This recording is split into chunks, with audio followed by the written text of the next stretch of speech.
Sunod mga kababayan, ito yung sunod nating pag-uusapan. Ano yan, Ken? Dito tayo kay Romualdez at kay Chis Escudero. Baka naman sabihin niyo na naman ngayon mga DDS na kinampihan na naman si Romualdez. Eto na mga kababayan, Romualdez at Chis Escudero. Kakasuhan na ng plunder. Ano ang sasabihin niyo na naman dito mga DDS? Ha? Ano na naman ang sasabihin niyo dito ngayon? Eto, makinig kayo, mga DDS na mga dipuga kayo. Eto, buksan natin, pakinggan natin. Mm. Ito. Ano naman sasabihin mo dito, Gaspar? Ah, Hindi pwedeng kasuhan si Romualdez at si Chis Escudero?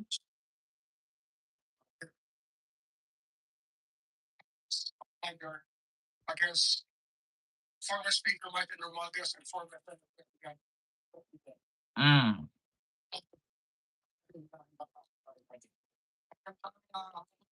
Di ba?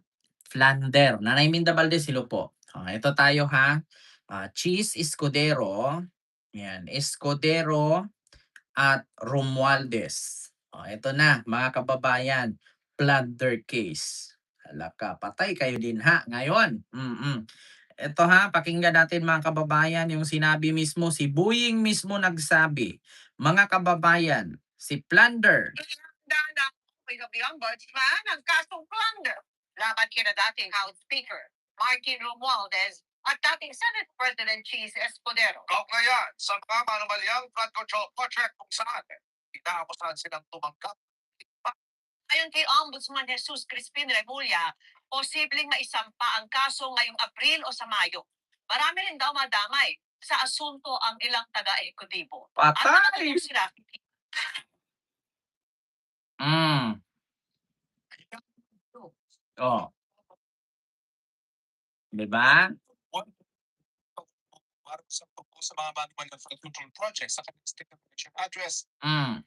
inanunsyo ngayon ni Ombudsman Jesus Crispin Remulla na hinahanda ng kasuhan ang dating mga leader ng Kongreso, sina dating Senate President Chis Escudero at ang pinsan ng Pangulo na si dating House Speaker Martin Romualdez. We have been seriously preparing a plunder against former Speaker Martin Romualdez and former Senate President Chis Escudero. Ayan. Yung ating hinahandang kaso para sa kanila. Patay. Ako ay nakusahan dati ng pagtanggap ng kickback mula sa mga manumalyaw ng flood control projects sa pagdinig ng Senate Blue Ribbon Committee. Actually, narinig ko na istorya eh. Narinig ko na istorya mula sa mga testigo dati ng Senate. Mm. There was a conspiracy to commit plunder. I think we can put everything together. Ang plunder ay seryosong kaso ng nakakaw ng pesos. Ito ay non-bailable at may parusang habang buhay na pagkakakulong. Sa pagpapaya ng Munya, may sasampang kasong plunder sa buong ito o sa Mayo. Mm. Bukod kina Romualdez sa Escudero, marami pa raw madatamay na abangan sa ekutibo dahil ang kaso may kinalaman sa pagbuo ng budget. Sinusubukan pa ng GMA News na makuha ang panig ni Romualdez sa Escudero ukol dito. Pero now na naman na kinabang sila sa kickback sa flood control projects. Sa ngayon, nakatoon daw ang atensyon ng Ombudsman sa mga taong 2024 at 2025. Pero hindi rin malayong aabot ang kanilang investigasyon sa nakatang administrasyon. Mhm.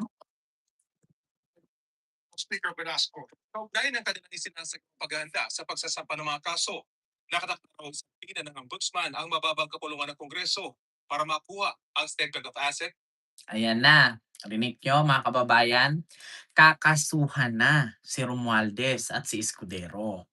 Ngayon sasabihin na naman 'to ng mga DDS, bakit sila lang? Ganyan ang lagi nilang sasabihin, eh. Una, dati sigaw sila ng sigaw, pakasuhan si Romualdez. Ngayon nakakasuhan si Romualdez, sasabihin na naman nila 'yan, bakit hindi kasama si BBM? Bakit unahin niyo si BBM, bakit hindi niyo unahin si Digong? Bakit hindi niyo unahin si Sara at si Pulong? Bakit? Mga walang negosyo 'yan pero ang lalaki ng pera nila, hindi ba kayo nagtaka? Si Digong, walang negosyo ni isa. Hmm. Tapos bilyon-bilyon ang binayad kay Koopman sa dahig. Saan galing pera niya? Tapos sasabihin ninyo si BBM ipakulong. Si BBM bago naging presidente daan-daan milyon na ang pera niya. 'Di ba? Si Digong bago nagpresidente walang pera. Tandaan niyo 'yan, "Wala akong pera, si Jaime lang nagtulong sa'kin, inutang daw niya. Wala akong mayor, wala akong congressman, wala akong gobernador, wala akong barangay chairman, si Jaime lang tumulong sa'kin." Tapos ngayon nung nanalo, putang ina bilyon ang inubos sa dahig. Tandaan niyo 'yan, tumakbo si Digong noong 2016, "Wala akong pera." 'Di ba? Tapos nung bumaba nung 2022, bilyon na ang pera, putang ina. Tapos, si Digong matalino talaga 'no, yung salin niya, saktong-sakto talaga. Sa 6 na taon, 37 million lang. Yan lang ang kinita. Pero ang tanong, kung ang salin niya ay 37 million lang, bilyon na ang inubos niya kay Koopman. Tapos ngayon sasabihin ng mga DDS, "Bakit si BBM hindi niyo ikulong? Unahin niyo ikulong si Sara, si Digong, si Pulong." Yung pera nila bilyon-bilyon, wala namang mga negosyo 'yan. Magbigay kayo ng isang negosyo nila, mga Duterte, Sara, Pulong, Baste, Digong, magbigay kayo isang negosyo.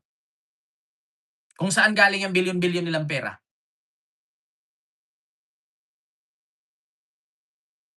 Ah, Sige nga, mga DDS, magbigay kayo isang negosyo,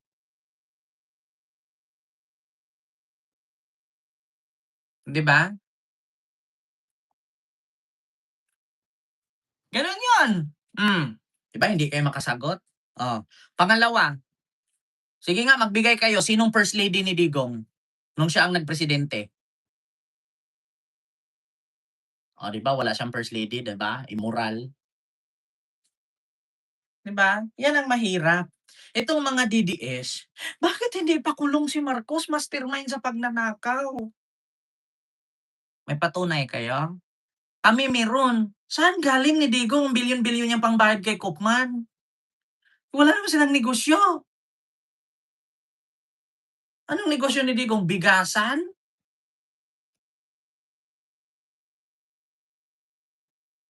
'Di ba? 'Yan ang may tanong. Kung maka-issue kayo kay PBBM na nagnakaw, mastermind sa pagnanakaw, ah, saan galing ni Digong yung pambayad niya kay Koopman? DDS sagot. Mga DDS magsilabasan kayo diyan. Sumagot kayo.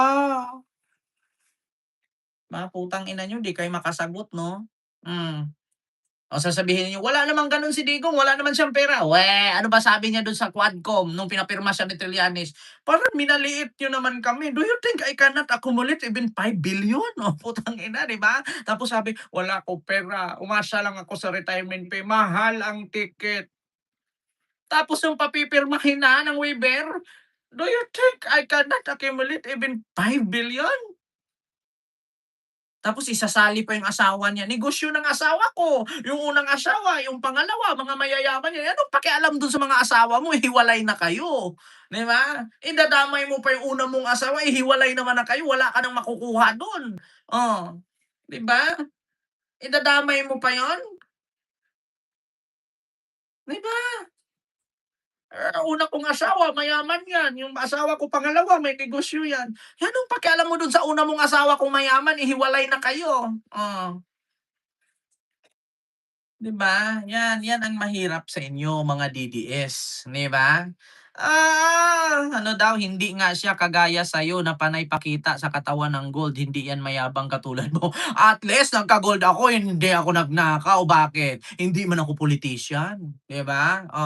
Hindi panay pakita, kasi bakit? Paano nila ipakita, illegal nga galing, 'di ba? Ang mga ganyang tao, Gaspar, hindi maipakita ang yaman, ibig sabihin galing sa illegal 'yan. Ako, lakas na loob kong ipakita kasi hindi ako nagnakaw. May karapatan ako maglabas ng alahas.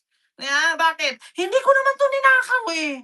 Kay Digong kaya hindi niya mailabas-labas kasi takot siyang habulin ng AMLAC, yun, 'di ba? Oo, bakit ayaw niyang pumirma, aber? Kung hindi siya nagnakaw, bakit ayaw niyang pirmahan yung ano, waiver ni Trillanes? Sige nga, oh.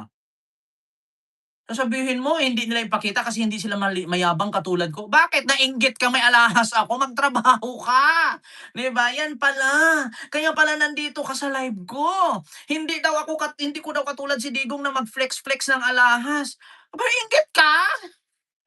Inggit ka? Yan pala ang rason kaya nandito ka, marami akong alahas, tanga, mamatay ka lang hindi mo kaya yun, 'di ba?